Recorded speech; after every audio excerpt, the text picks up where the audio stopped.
Hello friends, welcome to my channel. કેમ છો બધા? મજામાં? અને વીણા સીવણ ક્લાસમાં તમારું સ્વાગત છે. તો આપણા ક્લાસનો પહેલો વિડીયો તમે દેખ્યો જ હશે અને જેને ના દેખ્યો હોય એ જોઈ લેજો.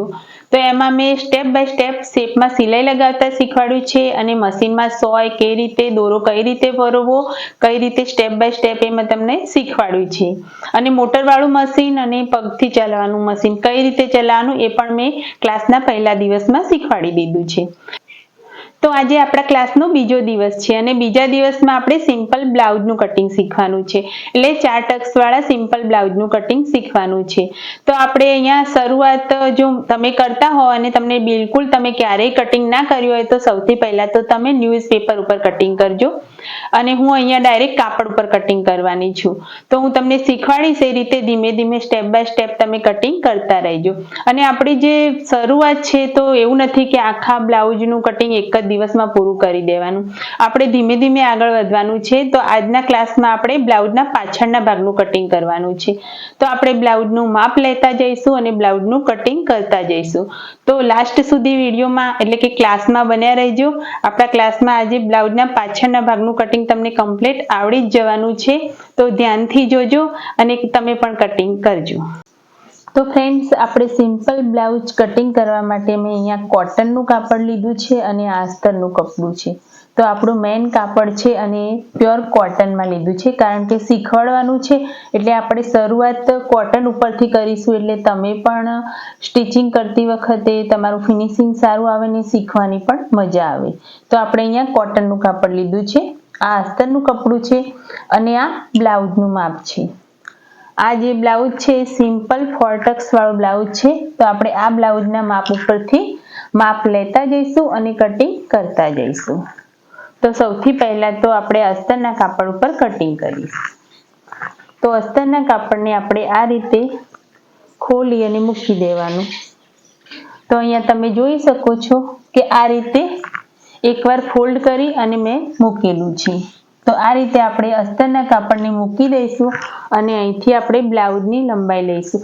આ જે ગળીવાળો ભાગ છે જો તમે પાછળ હૂક કરતા હો તો પાછળની સાઈડ ખુલ્લું રાખી શકો છો. પણ અહીંયા આપણે આગળ હૂકવાળા બ્લાઉઝનું કટિંગ કરવાનું છે. તો પાછળનો ભાગ કટિંગ કરવા માટે અહીંયા ગળીવાળો ભાગ એટલે કે વાળેલો ભાગ જે બંધ ભાગ છે ત્યાંથી આપણે બ્લાઉઝનું માપ લેવાની શરૂઆત કરવાની. તો ફ્રેન્ડ્સ, ખાસ હું તમને વાત કરું કે અહીંયા હું કાપડ ઉપર કટિંગ કરું છું. પણ જો તમે શીખતા હોવ તો જૂના ન્યૂઝપેપર હોય જે જૂના ઘરમાં પડ્યા હોય એનો યુઝ કરો. 2-3 વાર ન્યૂઝપેપર ઉપર કટિંગ કરો. પેપર કટિંગ તમે વારે ઘડીએ કરશો એટલે તમારે કમ્પ્લીટ ફાવી જાય પછી તમે કાપડનો ઉપયોગ કરો. તો અહીંયા આપણે અસ્તરનું કાપડ લીધું છે અને આ રીતે ફોલ્ડ કરી અને મૂકી દીધું છે. હવે સૌથી પહેલા આપણે બ્લાઉઝનું માપ લઈશું. તો આપણો 4 ટક્સ વાળો એટલે કે 4 ટક્સ વાળો સિમ્પલ બ્લાઉઝ છે. તો એનું આપણે માપ લઈશું અને કટિંગ કરીશું. તો માપ લેતા જઈશું અને કટિંગ કરતા જઈશું. તો માપ લેતી વખતે સૌથી પહેલા તો તમારે હૂક બંધ કરી દેવાના. હૂક બંધ કરી અને પછી માપ લેવાનું. હવે આપણે બ્લાઉઝને આ રીતે પકડી લઈશું. આ રીતે શોલ્ડરનો જે ભાગ છે ત્યાંથી આ રીતે પકડી અને બંને સાઈડને આ રીતે ખેંચી અને પકડી લેવાનું. અને અહીંથી અહીંયા સુધી આપણે બ્લાઉઝની લંબાઈ લેવાની. તો અહીંથી કમ્પ્લીટ આપણી લંબાઈ સામાન્ય ખેંચી અને જોઈ લો. તો અહીંયા આપણું આવે છે 15 ઇંચ. કમ્પ્લીટ 15 ઇંચની લંબાઈ છે. તો આપણી બ્લાઉઝની લંબાઈ થઈ ગઈ 15 ઇંચ. અને 15માં 1 ઇંચ પ્લસ કરી દેવાનું. એટલે 1 ઇંચ એક્સ્ટ્રા લઈ અને 16 ઇંચ ઉપર નિશાન લગાવવાનું. તો મારી અહીંયા બ્લાઉઝની લંબાઈ 15 છે એટલે 1 ઇંચ લઈ અને 16 ઇંચ ઉપર મેં નિશાન લગાવ્યું છે. જો તમારી 14 હોય તો 1 ઇંચ વધારીને 15 ઉપર નિશાન લગાવો. 13 ઇંચ હોય તો પછી 1 ઇંચ વધારી અને 14 ઇંચ ઉપર નિશાન લગાવો. એટલે કે જેટલી બ્લાઉઝની લંબાઈ હોય એમાં 1 પ્લસ કરી દેવાનું. તો 1 એક્સ્ટ્રા 1 ઇંચ વધારી દેવાનું. તો આ રીતે આપણે બ્લાઉઝની લંબાઈ લઈ લીધી છે. હવે આપણે શોલ્ડરનું માપ લઈશું. તો શોલ્ડરનું માપ લેવા માટે અહીંયા ખાસ ધ્યાન રાખજો કે અહીંયા જે મેં હૂક બંધ કરવાનું કીધું હતું તમને, તો આ રીતે આપણે હૂક બંધ કરી દેવાના અને આ રીતે બ્લાઉઝને મૂકી દેવાનું. તો કમ્પ્લીટ આ રીતે મૂકી અને આપણે શોલ્ડરનું માપ લઈશું. તો અહીંયા જે શોલ્ડરની સિલાઈ છે તો આ સિલાઈથી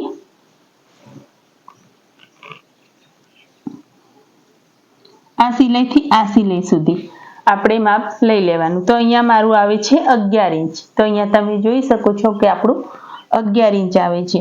તમારું 12 ઇંચ પણ આવી શકે છે અને એનાથી ઓછું પણ આવી શકે છે, પણ નોર્મલ સાઈઝમાં 11 ઇંચ જ આવતું હોય છે. તો આ રીતે આપણે શોલ્ડરના આ ભાગથી આ ભાગ સુધી આપણે શોલ્ડરનું માપ લીધું.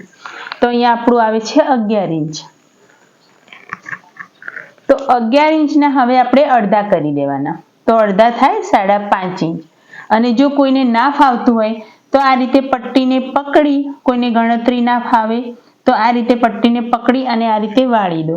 અડધો જે ભાગ આવે છે આપણા શોલ્ડર, તો અહીંયા મારું 5.5 ઇંચ આવે છે. તો અહીંથી અહીંયા સુધી આપણે 5.5 ઇંચ ઉપર સીધી લાઈન દોરી દઈશું. તો આપણું શોલ્ડરનું માપ થઈ ગયું. હવે આપણે આર્મહોલ લાઈન જોવાની છે. તો આર્મહોલ લાઈન જોવા માટે આ રીતે બ્લાઉઝને મૂકી દેવાનું. હવે આ જે આર્મહોલ છે ત્યાંથી આપણે જે સીધી લીટી લેવાની છે એને આર્મહોલ લાઈન કહેવામાં આવે છે. તો આ રીતે આપણે અહીંથી આ જે આર્મહોલ એટલે કે આપણો બગલનો જે ભાગ છે ત્યાં સુધી આપણે કમ્પ્લીટ જોઈ લેવાનું કે કેટલું આવે છે. તો આપણું અહીંયા આવે છે 6 ઇંચ આ રીતે. તો 6 ઇંચ ઉપર સીધી લાઈન દોરી દેવાની. તો અહીંથી અહીંયા સુધી આપણું 6 ઇંચ આવી ગયું. તો આ રીતે 6 ઇંચ ઉપર સીધી લાઈન દોરી દીધી. હવે આપણે છાતી પહોળાઈ લઈશું. તો છાતી પહોળાઈ લેવા માટે પહેલા આ રીતે સીધું બ્લાઉઝને મૂકી દીધું. હવે ખાસ અહીંયા ધ્યાન રાખજો કે હૂક આપણે બંધ કરી દીધા છે. સામાન્ય બી હૂક ખુલ્લું રહેવું ના જોઈએ. જો આમ ખુલ્લું હોય તો તમે આમ ખેંચો એટલે વધી જાય. એટલે આપણે હૂકને પહેલા તો એકદમ ફિટિંગમાં બંધ કરી દેવાના. હવે આપણે બ્લાઉઝને એકદમ સરખું મૂકી દેવાનું અને આ સિલાઈથી આ સિલાઈ સુધી આપણે બ્લાઉઝની છાતી પહોળાઈ ચેક કરવાની. તો અહીંથી અહીંયા સુધી સામાન્ય જરીક આ રીતે ખેંચી અને જોઈ લેવાનું. તો આપણું અહીંયા આવે છે 18 ઇંચ. તો આપણી છાતી પહોળાઈ અહીંથી અહીંયા સુધીની 18 ઇંચ છે. તો 18ના અડધા કરી દેવાના. તો 18ના અડધા આવે 9 ઇંચ. અને ના ફાવે તો પહેલાની જેમ આ રીતે પટ્ટી વાળી અને લઈ લો માપ. તો આપણું અહીંયા આવી ગયું 9 ઇંચ. તો આ રીતે આપણે 9 ઇંચ ઉપર નિશાન લગાવી દઈશું. આપણે બ્લાઉઝના માપ ઉપરથી લઈએ છીએ એટલે આપણે અડધું માપ લીધું અને અડધાનું અડધું કર્યું. જો તમે બોડી મેઝરમેન્ટ પ્રમાણે લેતા હોય તો છાતીનો ચોથો ભાગ લેવાનો, પણ અહીંયા આપણે બ્લાઉઝના માપ પ્રમાણે લીધું છે એટલે આપણે પાછળનું જે ભાગ છે એ તો ગણ્યું જ નથી. આગળ પાછળ બંને ભેગું કરી અને અહીંથી અહીંયા સુધીનું આપણે માપ લઈ લીધું છે. અને બોડી મેઝરમેન્ટ પ્રમાણે પણ હું તમને શીખવાડીશ. આગળના જેમ જેમ ક્લાસ આગળ વધશે એમ બધું જ શીખવા મળશે. બોડી મેઝરમેન્ટ પ્રમાણે પણ હું તમને બ્લાઉઝ બોડીનું માપ લેતા પણ ક્લાસમાં શીખવાડીશ. અહીંયા આપણે અત્યારે બ્લાઉઝના માપ ઉપરથી શીખીશું, કારણ કે શરૂઆત છે એટલે બ્લાઉઝના માપ ઉપરથી શીખો તો વધારે સારું. તો અહીંયા આપણે છાતીનું 9 ઇંચ લઈ લીધું છે આ રીતે. હવે આપણે આ 9 ઇંચ માપ લઈ લીધું છે. હવે 2 ઇંચ આપણે સિલાઈ માર્જિન લેવાનું. હવે આપણે બોડી મેઝરમેન્ટ પ્રમાણે લઈએ તો 5 ઇંચ જેટલું લૂઝિંગ છોડીએ, પણ એ બ્લાઉઝથી બ્લાઉઝનું માપ લીધું છે એટલે લૂઝિંગ છોડવાની જરૂર નથી. કમ્પ્લીટ 9 ઇંચ ઉપર નિશાન લગાવી દીધું અને 2 ઇંચ સિલાઈ માર્જિન. તો આપણું છાતીનો ભાગ અને 2 ઇંચ સિલાઈ માર્જિન. તમે 1.5 ઇંચ લો તો પણ ચાલે, પણ 2 ઇંચ લો એટલે થોડું કટિંગમાં અને ફિટિંગમાં જાય. એટલે સામાન્ય ઓછું કપડું પડે તો કટિંગ જો વધારે હોય તો કટિંગ થઈ શકે, પણ ઓછું પડે તો પ્રોબ્લેમ થાય. એટલે શીખતા હોય એટલે 2 ઇંચ વધારે લઈ જ લેવાનું. હવે આટલું કર્યા બાદ હવે આપણે કમરનું માપ લઈશું. તો કમરનું માપ લેવા માટે હવે આપણે હૂકને ખોલી દઈશું આ રીતે. અને જો તમે ના ખોલો તો પણ આ રીતે પકડી કમ્પ્લીટ બંને છેડા પકડી લેવાના અને અહીંથી અહીંયા સુધી જોઈ લેવાનું. તો અહીંયા આપણું આવે છે 16 ઇંચ. અને એમ ના લો તો આ રીતે બ્લાઉઝને હૂક ખોલી દો કમરનું માપ લેતી વખતે આઈ તો હૂક ખોલી પટ્ટીને દીધા. હવે આપણે છોડી અને આખું પછી જ કમરનું માપ લઈ લેવાનું. લેવાનું. તો આપણે અહીંથી કમ્પ્લીટ કમરનું જે આખી પહોળાઈ છે એ લઈ લીધી. તો અહીંયા આપણો આવે છે 32 ઇંચ. તો 32ના ચોથો ભાગ, અથવા તમે કમ્પ્લીટ આ રીતે ફિટિંગ કરી અને ડાયરેક્ટ લો આ રીતે. તો અહીંયા આપણું આવે છે 16 ઇંચ.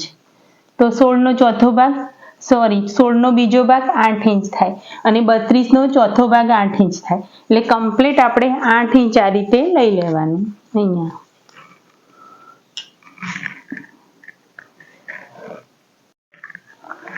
તો આપણે આ રીતે 8 ઇંચ ઉપર નિશાન લગાવ્યું. કમરનો ચોથો ભાગ આ રીતે, કમર આપણી 8 ઇંચ ઉપર. હવે 1 ઇંચ આપણે ટક્સ માટે લઈશું. અહીંયા જે પાછળની સાઈડ એક ટક્સ આવે એના માટે આપણે 1 ઇંચ લઈ લેવાનું અને 2 ઇંચ સિલાઈ માર્જિન આ રીતે. તો 2 ઇંચ સિલાઈ માર્જિન લઈ લીધું. હવે આપણે આ લાઈનને આ લાઈન સાથે સીધી જોઈન્ટ કરી દઈશું.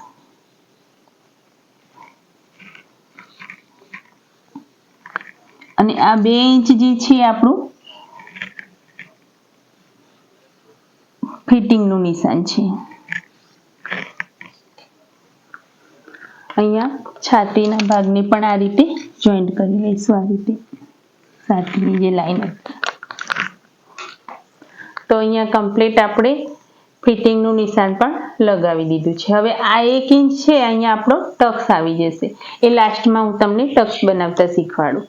હવે આટલું કર્યા બાદ આપણે આર્મહોલ રાઉન્ડ આપવાનું છે. તો આર્મહોલ રાઉન્ડ આપવા માટે સૌથી પહેલા તો સિલાઈ માર્જિન છોડી દો અને આ રીતે પટ્ટીને મૂકી દો. આ રીતે પટ્ટીને મૂકી અને અહીંથી આ રીતે વાળી દો. આ રીતે વાળ્યા પછી વચ્ચોવચ્ચ આ રીતે નિશાન લગાવી દો. હવે આ જે ખૂણો પડે છે ત્યાંથી આપણે આટલું 1 ઇંચ જેટલું નિશાન લઈ લેવાનું. આ રીતે 1 ઇંચ નિશાન લઈ હવે આ નિશાનને આમ આર્મહોલમાં જોઈન્ટ કરી લો. તો અહીંથી આપણે જે અડધું લીધું છે ત્યાંથી આપણે આર્મહોલ રાઉન્ડ દોરીશું આ રીતે. તો અહીંયા આપણું કમ્પ્લીટ આર્મહોલ તૈયાર થઈ ગયું છે. તો ફ્રેન્ડ્સ આપણે આર્મહોલ દોરી દીધો છે. હવે આપણે આર્મહોલનું માપ લેવાનું છે. આ તો આપણે ડાયરેક્ટ આ રીતે શેપમાં દોરી દીધું છે. હવે બ્લાઉઝના માપ પ્રમાણે આપણે માપ લેવાનું છે. તો આ રીતે બ્લાઉઝને મૂકી અને અહીંયા જે બાયનો ભાગ છે ત્યાંથી આપણે આ રીતે આર્મહોલ રાઉન્ડનું માપ લેવાનું છે. તો આર્મહોલ રાઉન્ડનું માપ લેવા માટે આ રીતે બ્લાઉઝને પકડો અને સામાન્ય આ રીતે ખેંચીને માપ લો. સામાન્ય આ રીતે. તો અહીંયા આપણું આવે છે 8.5 ઇંચ. તો અહીંથી આપણે 8.5 ઇંચ માપ લેવાનું છે. તો આ જે સિલાઈ માર્જિન છે એને છોડી અને નીચેની સાઈડ આપણે 8.5 ઇંચ ઉપર નિશાન લગાવવાનું. તો આ રીતે સિલાઈ માર્જિન છોડી અને પટ્ટીને મૂકો. થોડું થોડું સિલાઈ દબાણ છોડો. આ રીતે ધીમે ધીમે પટ્ટીને આ રીતે સરકાવતા રહો. તો અહીંયા કમ્પ્લીટ આપણું 8.5 ઇંચ અહીંયા આવી જાય છે. તો અહીંયા આપણું કમ્પ્લીટ 8.5 ઇંચ આવી ગયું. તો આ રીતે આપણે 8.5 ઇંચ ઉપર આર્મહોલ રાઉન્ડ દોરી દઈશું. જો તમારે 9 ઇંચ સામાન્ય થતું હોય તો આ રીતે નીચેની સાઈડ લઈ લો અને થોડું વધારે થતું હોય તો આ રીતે ઉપરની સાઈડ લઈ લો. તો એ રીતે આર્મહોલ સેટ કરી દેવાનું. હવે આટલું કર્યા બાદ આપણે ગળાનું નિશાન લગાવીશું. તો અહીંયા આપણે ગળું લેવાનું છે 1.5 ઇંચ. તો ગળાની પહોળાઈ આપણે 1.5 ઇંચ ઉપર નિશાન લગાવીશું. તો આ રીતે આપણે 1.5 ઇંચ ઉપર નિશાન લગાવી દીધું. હવે આપણે ગળાની લંબાઈ લેવાની છે. તો અહીંયા જે પાછળનો જે ભાગ છે એ બ્લાઉઝ ઉપરથી માપ લીધું છે એટલે બ્લાઉઝના ભાગને આ રીતે પાછળનો જે ભાગ છે એને મૂકી દેવાનો. આ રીતે કરી અને અહીંથી મૂકી દેવાનું. આ રીતે જો. હવે ઉપર નીચે સિલાઈ દબાણ છોડી અને મૂકવાનું. તો નીચે આપણું અહીંયા સિલાઈ દબાણ છોડ્યું છે. હવે આપણું બ્લાઉઝનું માપ અહીંયા આવે છે તો સામાન્ય ઉપર સિલાઈ માટે થોડું કપડું રાખવાનું. તો આ રીતે આપણે નિશાન દોરી દીધું છે. આટલું થઈ જાય એટલે આપણે અહીંયા એક ચોરસ બોક્સ બનાવી દઈશું.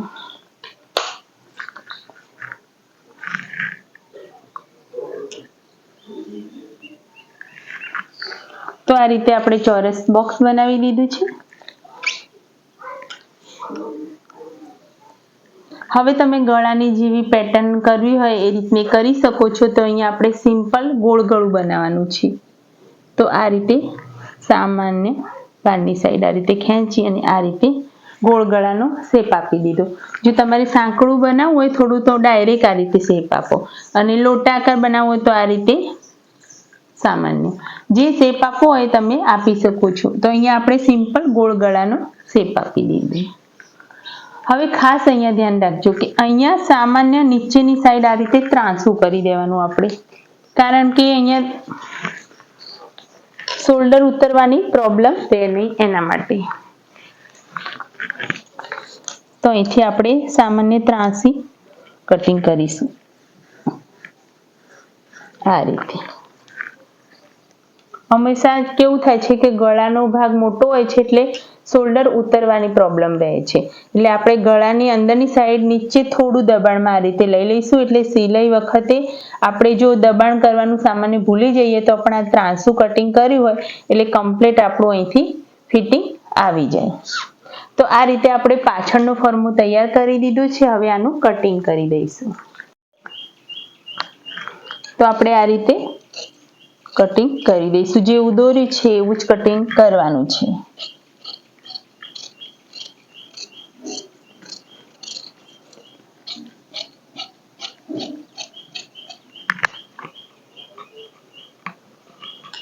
હવે આપણે ગળાનું પણ કટિંગ કરી દઈએ.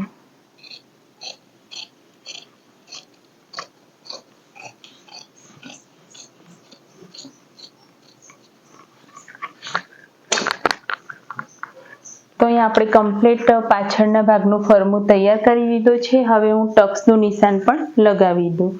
તો અહીંયા તમે જોઈ શકો છો ટક્સનું નિશાન લગાવવા માટે આપણે અહીંથી 4 ઇંચ માપ લેવાનું. આ જે ગળીવાળો ભાગ છે ત્યાંથી અંદરની સાઈડ 4 ઇંચ, અને લંબાઈ પણ આપણે 4 ઇંચ લઈ લેવાની.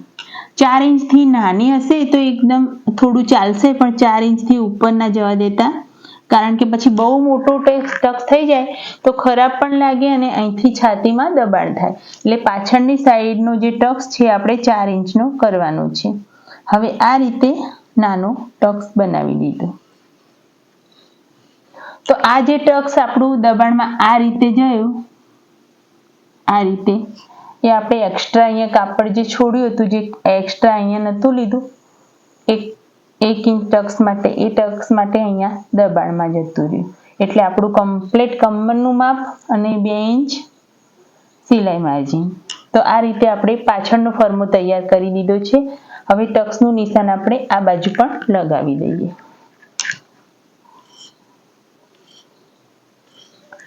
તો કમ્પ્લીટ આપણો પાછળનો ફરમો તૈયાર થઈ ગયો છે. તો ફ્રેન્ડ્સ આપણે આ પાછળનો ફરમો બ્લાઉઝના માપ ઉપરથી લઈ અને પાછળનો ફરમો તૈયાર કર્યો છે. હવે નેક્સ્ટ ક્લાસમાં આ જ ફરમાને મૂકી અને આગળના ભાગનું કટિંગ કરવાનું છે. આ જે પાછળનો ભાગ છે એને મૂકી અને આગળના ભાગનું કટિંગ કરવાનું છે. તો આગળના ક્લાસમાં પણ બન્યા રહેજો. તો ફ્રેન્ડ્સ તમે જોઈ લીધું ને આપણે બ્લાઉઝનું કટિંગ કઈ રીતે કર્યું અને બ્લાઉઝનું માપ કઈ રીતે લીધું. તો બ્લાઉઝના પાછળના ભાગનો ફરમો જે આપણો તૈયાર કરવાનો હતો એ થઈ ગયો છે. હવે આગળનું કટિંગ આપણે નેક્સ્ટ ક્લાસમાં જોઈશું. તો તમે પણ આ રીતે પ્રેક્ટિસ ચાલુ રાખજો. અને અહીંયા મેં કાપડ ઉપર કટિંગ કર્યું છે, પણ ખાસ હું તમને કહું છું કે જો તમને ફાવતું ના હોય, શરૂઆત હોય, તો ન્યૂઝપેપર ઉપર કટિંગ કરજો. કાપડ ઉપર ડાયરેક્ટ કાપડને બગાડતા નહીં, અથવા તો વેસ્ટ જે કપડાં મળે છે એ લાવી અને એની ઉપર શીખજો, અથવા તો ન્યૂઝપેપર ઉપર પણ ફ્રેશ પીસ લાવી અને બગાડતા નહીં. શરૂઆત છે તો એવું નહીં વિચારવાનું કે આવડી જ જશે. સ્ટેપ બાય સ્ટેપ તમારી પ્રેક્ટિસ ચાલુ રહેશે ત્યારે જ તમને કટિંગ કરતા આવડશે. તો આજનો ક્લાસ અહીંયા પૂરો થાય છે. આગળનું કટિંગ આપણે નેક્સ્ટ ક્લાસમાં જોઈશું. Bye bye.